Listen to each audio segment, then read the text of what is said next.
isso, descobriu a mentira, lembra? Engano usando máscara.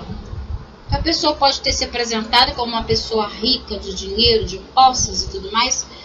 E depois, quando Scorpion descobriu, essa pessoa estava enganando. Enganando, inclusive, lembra que apareceu aqui, ó, 3 espadas no fundo do deck, a lua, a carta do carro e o 7 de espadas, tá? Mostrando deslealdade e pessoas que é mau caráter, tá?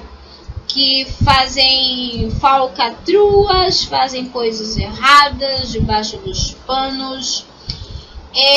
Aqui tá me parecendo como se Scorpion tivesse sido golpeado, não só na questão de traição,